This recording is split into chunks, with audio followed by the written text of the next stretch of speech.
पाकिस्तान के प्रधानमंत्री शहबाज शरीफ ने हाल ही में एक बयान दिया जिसमें उन्होंने कहा कि वो भारत के साथ अपने रिश्ते अच्छे करने चाहते हैं तथा जो पीस प्रोसेस, पीस डायलॉग है भारत के साथ, उसको फिर से शुरू करना चाहते हैं।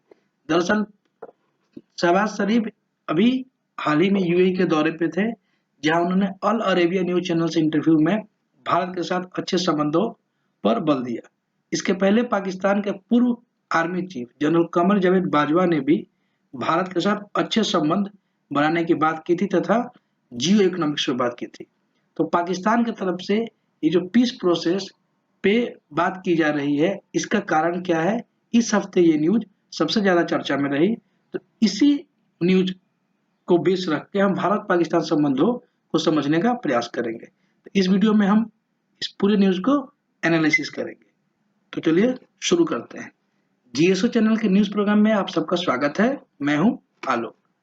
तो इस पूरे वीडियो में हम इन टॉपिक्स पे बात करेंगे। इस पूरे वीडियो में सबसे पहले हम देखेंगे पाकिस्तान जो पीस की बात लगातार कर रहा है वो क्यों कर रहा है, उसके पीछे का कारण क्या है।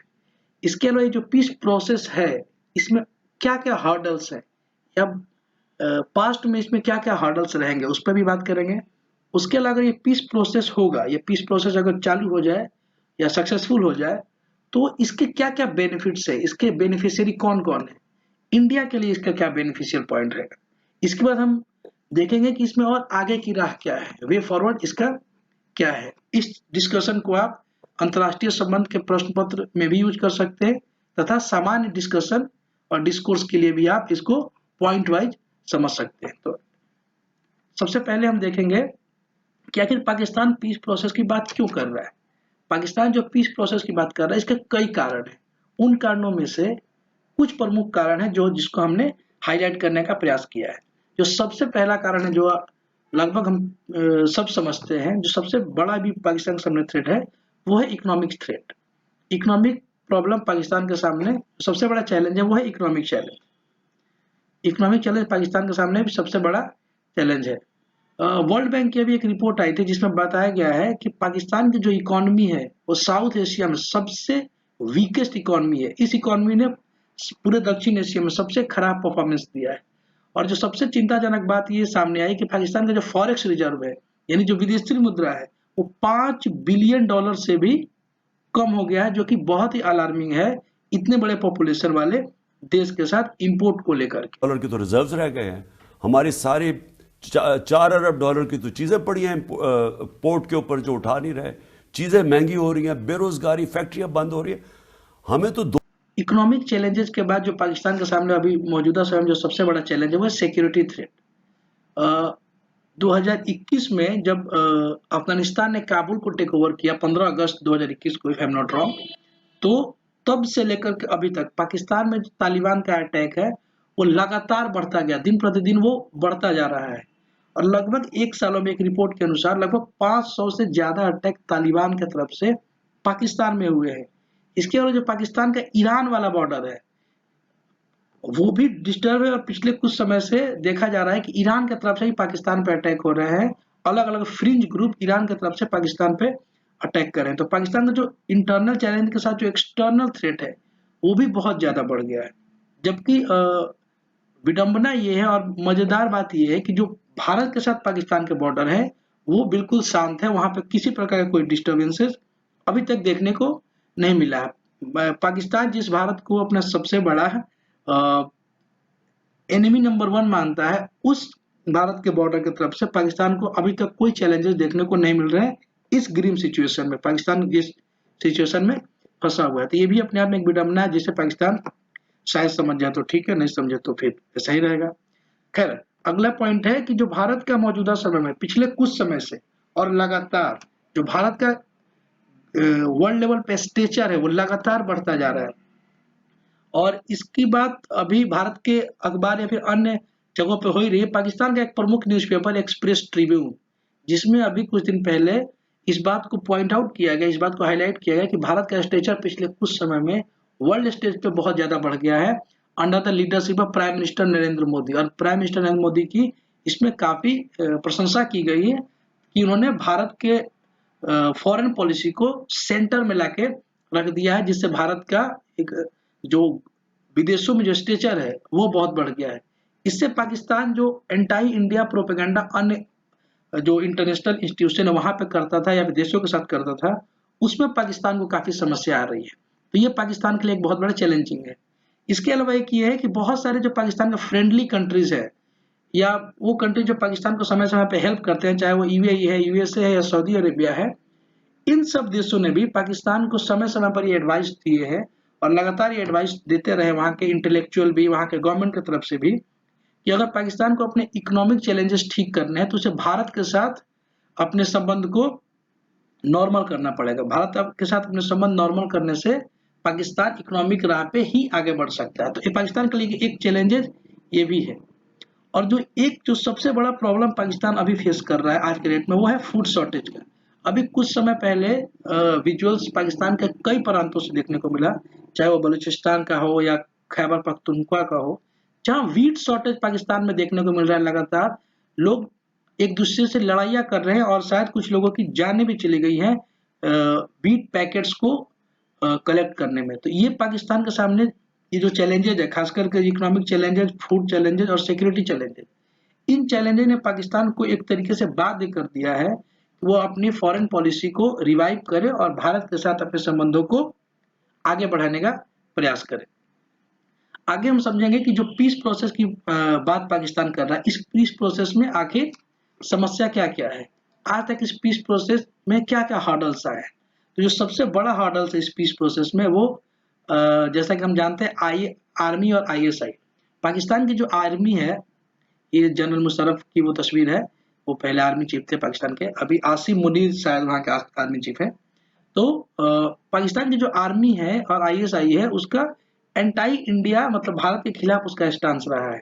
बहुत सारे राइटर्स ने भी समय समय पर अपनी किताबों में लिखा है, जिसमें एक बहुत प्रमुख है कुलदीप नैयर, जिनकी एक बहुत प्रसिद्ध किताब है बिटवीन द लाइन्स। उसमें इस बात को पॉइंट आउट किया गया है कि पाकिस्तान के आर्मी का अस्तित्व इस पे टिका हुआ है ताकि वो एंटी इंडिया स्टांस रखे। एंटी इंडिया स्टांस रखने से जो बहुत बड़ा बजट का हिस्सा है वो आर्मी को और आईएसआई को मिलता है, और आर्मी और आईएसआई ही पाकिस्तान में एक तरीके से समझिए कि जो हेड ऑफ द स्टेट है वो यही दोनों है। हालांकि वहाँ प्राइम मिनिस्टर भी होते हैं, लेकिन प्राइम मिनिस्टर को समय समय पर किसी किसी करप्शन चार्जेस में आर्मी द्वारा आउस्ट किया गया है। ऐसे एग्जाम्पल्स हमें कई बार पाकिस्तान में देखने को मिले हैं। जैसे फॉर एग्जाम्पल जुल्फिकार अली भुट्टो जो पाकिस्तान के प्राइम मिनिस्टर थे, उन्हें जनरल जियाउल हक ने 1979 में या 77 में उन्हें आउस्ट कर दिया था। एक एग्जाम्पल आप सबको पता होगा, 1999 में जब कारगिल हुआ था, उस समय नवाज शरीफ, ये शायद तभी की तस्वीर है, ये नवाज शरीफ की तस्वीर है, नवाज शरीफ को जनरल मुशर्रफ ने आउस्ट कर दिया था और पाकिस्तान में कू हो गई थी। उसके बाद अभी जो हाल ही में 2022 में इमरान खान को हटाया गया है, हालांकि वो कॉन्स्टिट्यूशनल तरीके से हटाया गया है, लेकिन वहाँ की मीडिया ने ही या फिर अन्य मीडिया ने आरोप लगाया, और इमरान खान लगातार ये आरोप लगा रहे हैं कि वहाँ के जो इसके पहले आर्मी चीफ थे कमर जावेद बाजवा, उनके साथ मिलकर के शहबाज शरीफ ने उनकी गवर्नमेंट गिराई है। तो आर्मी और आईएसआई का पाकिस्तान में रुतबा बहुत ज्यादा है और इनका स्टांस हमेशा से एंटी इंडिया रहा है। इसलिए पीस प्रोसेस में एक बहुत बड़ा हर्डल आर्मी और आईएसआई भी है। इसके अलावा एक सबसे बड़ा हर्डल है कश्मीर इशू। एक्चुअली पाकिस्तान की जो फॉरेन पॉलिसी है उसका सेंट्रल इशू कश्मीर है। पाकिस्तान किसी भी स्टेज पे जाता है, चाहे वो यूएन हो या किसी भी अन्य स्टेज पे हो, वहां पे वो कश्मीर को सेंट्रल इशू रख के बात करता है। जबकि भारत ने 1994 का जो रेजोल्यूशन है भारत का, उसमें भारत ने पूरे, इसको रुके पहले थोड़ा मैं मिटा देता हूँ, ये बहुत ज्यादा हो गया है। तो वहां पे भारत का जो स्टेंस रहा है 1994 में, जो भारत ने एक रेजोल्यूशन पास किया था पीवी नरसिम्हा राव के, उस समय जो Jammu Kashmir, whole Jammu Kashmir is an integral part of India, ऐसा कहा गया है। तो लेकिन ये जो क्षेत्र है जिसको पाकिस्तान ने इलीगली ऑक्युपाइड कर लिया, जो हरे रंग का दिख रहा है, ये इसी गिलगित बल्तिस्तान है और ये मुजफ्फराबाद का क्षेत्र है। इसको हम बोलते हैं पाकिस्तान ऑक्युपाइड कश्मीर, जम्मू एंड कश्मीर। तो इसको भी भारत कहता है कि ये पाकिस्तान का पार्ट नहीं है, भारत का पार्ट है और भारत इसे एक दिन वापस करेगा, लेगा। तो कुल मिलाकर जो कश्मीर इशू है वो एक बहुत बड़ा मसला है भारत और पाकिस्तान के बीच। क्योंकि भारत बोलता है कि इस कश्मीर पे पाकिस्तान से हम कोई बात नहीं करेंगे, बात करेंगे तो सिर्फ पीओके वाले क्षेत्र को लेकर के पाकिस्तान से बात करेंगे, क्योंकि ये पूरा ये भारत का हिस्सा है। और ये रेजोल्यूशन जो मैंने आपको बताया 1994 में भारत के पार्लियामेंट द्वारा पास किया गया था। तो अगर कोई गवर्नमेंट इससे पीछे भी हटना चाहेगी तो सबसे पहले उसको इस रेजोल्यूशन को विड्रॉ करना पड़ेगा पार्लियामेंट से। इसके अलावा जो बहुत बड़ा फैक्टर अब सामने आ गया है वो है चाइना फैक्टर। अब सबको पता है कि चाइना ने पाकिस्तान में बहुत बड़े इन्वेस्टमेंट कर रखे हैं। सीपेक आपको सबको पता होगा, चाइना पाकिस्तान इकोनॉमिक कॉरिडोर, जिसका फ्लैगशिप प्रोग्राम पाकिस्तान से होकर गुजरता है, बलूचिस्तान और ग्वादर वाला क्षेत्र जो है वहां से गुजरता है। और पाकिस्तान को चाइना ने बहुत बड़े पैमाने पे डेट मतलब कर्ज भी दे रखा है और एक तरीके से डेट ट्रैप में फंसा रखा है।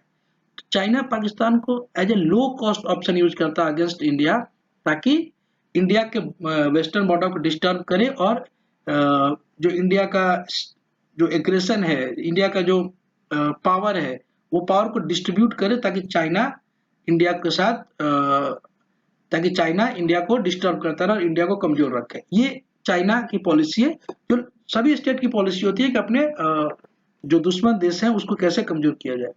इसके अलावा जो कराची पोर्ट है वो उसके माध्यम से चाइना स्ट्रेट ऑफ हॉर्मुज होते हुए अपना रास्ता भी बनाने का प्रयास कर रहा है। तो चाइना के होते हुए पाकिस्तान भारत संबंधों में सुधार आना बहुत पेचीदा काम है और मुश्किल है। जो एक सबसे बड़ा प्रॉब्लम है वो है हार्बरिंग टेररिज्म, जिसको भारत हमेशा सेंटर में रखता है। इसमें दिक्कत यह है कि पाकिस्तान टेररिज्म को लगातार हार्बर करता है, उनको पनाह देता रहा ताकि भारत के खिलाफ उसको प्रमोट किया सके। कई बार कई जगहों पर पाकिस्तान के पॉलिटिशियंस और उनके आर्मी चीफ इस बात को एक्सेप्ट किए कि उन्होंने टेररिज्म को प्रमोट किया ताकि भारत में कश्मीर का एरिया डिस्टेबलाइज किया जाए। उनकी बिल्कुल ट्रेनिंग भी होती थी और हम उनके सपोर्ट में थे कि ये मुजाहिदीन हैं जो इंडियन आर्मी से लड़ेंगे अपने हकूक के लिए। और 1990s के बाद ये प्रोसेस और तेज हो गया। इसीलिए आप देखे होंगे कि 1990 के बाद से जो कश्मीर में टेररिज्म बहुत तेजी से बढ़ा और उसी समय में से जो कश्मीरी पंडित थे उनका भी जेनोसाइड तभी से ये बहुत तेजी से बढ़ा 1990s के बाद से। उसके बाद कई टेररिस्ट अटैक भारत में, चाहे 2002 का वो पार्लियामेंट 2002 का पार्लियामेंट अटैक हो या 2008 का मुंबई अटैक हो या 2016 में जो उरी अटैक हुआ था या अभी 2019 में जो पठानकोट का अटैक हुआ था। तो इन सब चीज़ों को भारत अपने पाकिस्तान के सामने एक कंसर्न जाहिर करता है कि पाकिस्तान पहले इसको एड्रेस करे, नहीं तो पीस प्रोसेस आगे नहीं बढ़ाई जा सकती। इसके अलावा एक है अनपॉपुलर गवर्नमेंट। आप सबको पता है कि जो शहबाज शरीफ की गवर्नमेंट है वो जब से आई है तब से महंगाई लगातार, जो इन्फ्लेशन है वो लगातार बढ़ता जा रहा है पाकिस्तान में। इन्फ्लेशन लगातार बढ़ रहा है। उसके दो कारण है, दो मुख्य कारण है। एक कारण है कि पाकिस्तान शहबाज शरीफ की गवर्नमेंट के आने के बाद IMF के प्रोग्राम में चला गया, क्योंकि पाकिस्तान में डिफॉल्ट होने का खतरा हुआ था। और IMF प्रोग्राम में जाने के बाद पाकिस्तान को बहुत सारे अन्य टैक्सेस लगाने पड़े, जिसकी वजह से महंगाई बढ़ी। इसके अलावा रसिया और यूक्रेन कॉन्फ्लिक्ट की वजह से भी जो सप्लाई चेन पूरे वर्ल्ड का डिस्टर्ब हुआ है उसकी वजह से भी महंगाई बढ़ी है। तो इसको लेकर के जो शहबाज शरीफ गवर्नमेंट वो बहुत ज़्यादा अनपॉपुलर है। और ऐसे में प्रो इंडिया स्टांस लेना किसी भी गवर्नमेंट के लिए, खासकर शहबाज शरीफ गवर्नमेंट के लिए बहुत ही मुश्किल है। एक जो प्रॉब्लम है वो है इंडिया स्केप्टिकल व्यू। स्केप्टिकल का मतलब होता है संदेहवादी। इसका मतलब ये है कि भारत का जो व्यू है पाकिस्तान को लेकर अब वो संदेहों से भरा है, क्योंकि पाकिस्तान का जो इतिहास रहा है वो बैक स्टेबिंग का एग्जाम्पल से भरा है। बैक स्टेबिंग मतलब छुरा भोंकने वाला, पीठ में छुरा भोंकने वाला। इसके कई एग्जाम्पल हम देख सकते हैं, जैसे मैं आपको यहाँ बताता हूँ। इसके एग्जाम्पल ये हैं, अगर हम मोटा मोटी एग्जाम्पल देखें तो 1947 में आप सबको याद होगा कि ट्राइबल इन्वेजन, कबाइलियों द्वारा इन्वेजन करा दिया गया था पाकिस्तान का। भी कश्मीर मामला बात चल ही रहा था, उसमें बहुत ज़्यादा रेप, मर्डर्स और बहुत नृशंस घटनाएं हुई। बारामूला कांड एक बहुत फेमस है, आप उसको पढ़ सकते हैं। इसके अलावा 1965 में जनरल अयूब खान द्वारा भारत पे अटैक कर दिया था, जिसको ऑपरेशन जिब्राल्टर कहा जाता है। और वो एक तरफा कार्रवाई थी जब भारत की स्थिति लगभग खराब थी उस समय। इसी समय आसपास भारत के प्राइम मिनिस्टर की डेथ हुई थी और भी समस्याएं थी भारत में, और पाकिस्तान ने अटैक कर दिया। उसका 1999 का वो फेमस कारगिल, पता ही कारगिल का युद्ध है, जब भारत के प्रधानमंत्री अटल बिहारी वाजपेयी वहां गए थे और पीस प्रोसेस की बात की थी, लेकिन उसको जनरल मुशर्रफ ने सैबोटाज कर दिया था, खत्म कर दिया था और कारगिल पे अटैक कर दिया था। तो ये सारे जो पॉइंट्स है, ये पीस प्रोसेस में हर्डल्स रहे हैं भारत और पाकिस्तान के, ये पॉइंट वाइज है। इसके अलावा भी कई कारण हो सकते हैं, पर ये मेन है। इसको एड्रेस किए बगैर पाकिस्तान को ये आर्मी आई का जो इंटरवेंशन है, आर्मी और आईएसआई का, या फिर जो टेररिज्म का प्रॉब्लम है इसको, या फिर जो कश्मीर का इशू है, इसको बिना एड्रेस किए पाकिस्तान ये अगर एक्सपेक्ट करता है कि भारत से संबंध सुधर जाएंगे, तो मुझे मुश्किल लगता है, क्योंकि भारत का हमेशा रहा है कि terror and talk can not go together, ये बात सही भी है। तो पाकिस्तान को पहले इन सब प्रॉब्लम्स को एड्रेस करना पड़ेगा, उसके बाद भारत के साथ शायद उसके संबंध ठीक हो जाए। इसके बाद हम बात करेंगे कि आखिर ये संबंध जो ठीक करने के लिए प्रयास किए जा रहे हैं, इसका बेनिफिट क्या क्या है, इसको बेनिफिशियल कैसे हो सकता है। तो देखिए, जो सबसे बड़ा बेनिफिट है वो है ट्रेड को लेकर के। इसमें ट्रेड जो है वो बूस्ट करेगा, इसमें ट्रेड भारत का भी बढ़ेगा और पाकिस्तान का भी बढ़ेगा। भारत का एक्सपोर्ट बढ़ेगा पाकिस्तान को लेकर, और पाकिस्तान को एक बहुत बड़ा वो भारत का बहुत बड़ा मार्केट मिलेगा, ताकि वहां वो एक्सपोर्ट बढ़ा सके। इसमें विन विन सिचुएशन है। जो विन विन शब्द है ना, ये इंटरनेशनल रिलेशन में यूज किए जाते हैं, जिसका मतलब ये है कि दोनों पक्ष यानी दोनों मुल्क को किसी एक डिसीजन से फायदा हो, तो विन विन सिचुएशन है। ट्रेड से क्या होगा कि भारत का एक्सपोर्ट बढ़ेगा, जबकि पाकिस्तान का भी एक्सपोर्ट बढ़ेगा भारत को, प्लस पाकिस्तान जो इंपोर्ट करेगा भारत से वो लो कॉस्ट पे करेगा, क्योंकि जो अन्य देशों से पाकिस्तान खरीदता है उसकी अपेक्षा भारत के मार्केट से उसे चीजें सस्ती मिलेंगी, तो जो उसका इंपोर्ट बिल है वो भी कम हो जाएगा। वर्ल्ड बैंक ने एक स्टडी किया था 2018 में, और उसमें बताया था कि भारत और पाकिस्तान के बीच जो ट्रेड का पोटेंशियल वो लगभग $37 बिलियन का है दोस्तों, जो मौजूदा समय में लगभग $300 मिलियन के आसपास ही है, और या फिर उससे भी कम है। अभी तो स्थिति और डाउन चली गई, ठीक है। तो ये एक इसका बेनिफिट हो सकता है भारत और पाकिस्तान दोनों के लिए। इसके वाला कनेक्टिविटी आज के डेट में इकोनॉमिक प्रोग्रेस के लिए सबसे जरूरी चीज है, और भारत जो सेंट्रल एशिया जैसे उज्बेकिस्तान, कजाकिस्तान, तजाकिस्तान, इन सब देशों में भारत पहुंचना चाहता है, फिर मिडिल ईस्ट के देशों में पहुंचना चाहता है, तो पाकिस्तान के रास्ते, ये इंडिया हो गया, ये पाकिस्तान को, तो इसके रास्ते भारत इन सब जगहों पर आसानी से पहुंच सकता है। नहीं तो इसके लिए भारत को चाबहार पोर्ट, आप सबको पता होगा, जो ईरान में बना रहा है, उस तरीके से भारत को जाना पड़ता है, और ये भारत के इकोनॉमिक्स के लिए, मतलब इकोनॉमिक प्रोग्रेस के लिए इसमें ये हर्डल है। सेंट्रल एशिया में बहुत सारे रेयर अर्थ मटेरियल मिलते हैं, वहाँ गैसेज है। वहाँ से एक फेमस, आपको पता होगा, तापी पाइपलाइन के बारे में आप सबने पढ़ा होगा जरूर, कि तुर्कमेनिस्तान, अफगानिस्तान, पाकिस्तान और इंडिया, एक पाइपलाइन आएगा तुर्कमेनिस्तान से गैस का, जो सीधा इंडिया तक होगा। तो जो गैस का जो इम्पोर्ट है भारत को, वो कम हो जाएगा, और गैस जो एनर्जी क्राइसिस कहीं भारत में नहीं आएगी। तो ये बहुत कनेक्टिविटी को बहुत लाभ मिलेगा, इससे इकोनॉमिक तरक्की होगी। इसके अलावा कि जो इंडिया का सिक्योरिटी थ्रेट है, चाहे टेररिज्म थ्रेट हो, या फिर जो पाकिस्तान का बॉर्डर पे जो डिस्टर्बेंसेस होती है, वो कम हो जाएगी, उसमें कमी आएगी। और जब सिक्योरिटी थ्रेट कम होता है, तो वो जगह इन्वेस्टमेंट के लिए भी बहुत इंपॉर्टेंट हो जाता है, प्लस वहाँ इकोनॉमिक जो बूम है वो भी तेज होता है। तो किसी भी देश की इकोनॉमिक तरक्की के लिए वहाँ सिक्योरिटी थ्रेट कम होना बहुत जरूरी है। इसके अलावा जो एक इम्पोर्टेंट है कि चाइना का जो एग्रेशन लगातार भारत के बीच बढ़ता जा रहा है, अभी जो हमने देखा था, चाहे वो तवांग में हो या गलवान में हो, उसमें कमी आएगी। क्योंकि पाकिस्तान का बॉर्डर शांत होने से भारत, जो ये चाइना का, ये अगर भारत और ये चाइना है, तो यहाँ का जो ये बॉर्डर है अरुणाचल वाला, इसको LAC बोलते हैं, इस बॉर्डर को कम करने में, इस बॉर्डर पे जो भारत अपना फोकस कर पाएगा, और चाइना के एग्रेशन को काउंटर करने में राहत मिलेगी। इसके अलावा जो भारत का जो डोमिनेंस साउथ एशिया मतलब ये जो जितने भी कंट्री है, जैसे पाकिस्तान, अफगानिस्तान, नेपाल, बांग्लादेश, श्रीलंका, इन सब जो देशों में, इन सब क्षेत्रों में भारत का डोमिनेंस बहुत बढ़ जाएगा, और किसी भी ग्लोबल पावर बनने के लिए रीजनल पावर बनना बहुत जरूरी है। तो ये भारत को मदद करेगा रीजनल पावर बनने में, तो ये बहुत एक लाभदायक पक्ष रहेगा भारत के लिए। इसके अलावा जो भारत का सिक्योरिटी बजट है, जो लगभग $76 बिलियन का शायद था पिछले बार, ये रेशनलाइज हो जाएगा। जो पैसा हम काउंटर टेररिज्म में लगाते हैं, या फिर पाकिस्तान के साथ बॉर्डर डिस्प्यूट में लगाते हैं, उन पैसों से अब भारत डिफेंस मैन्युफैक्चरिंग में डिफेंस मैन्युफैक्चरिंग को बढ़ावा दे सकता है। इसके अलावा भारत उस पैसे से इनोवेशन को प्रमोट कर सकता है। तो मेक इन इंडिया के तहत भारत इन सब मामलों में, डिफेंस के मामले में आत्मनिर्भर बन सकता है। तो बहुत सारे बेनिफिट्स हैं, भारत को भी है, पाकिस्तान को भी है, और सबसे बड़ी इस पूरे रीजन को बहुत सारा बेनिफिट है। इस पूरे साउथ एशियन रीजन को सबसे ज्यादा जो पॉवर्टी का, जो डेंसली पॉवर्टी वाला क्षेत्र है, वो यहीं पे साउथ एशिया में एक जगह पे सबसे ज्यादा गरीब लोग इसी क्षेत्र में रहते हैं। तो जब ये पूरा क्षेत्र तरक्की करेगा तो ये ओवरऑल इंडिया के हक में है कि इसके अगल बगल के देश सारे तरक्की करें। तो भारत चाहेगा कि पीस प्रोसेस आगे बढ़े, पर बहुत सारे ऐसे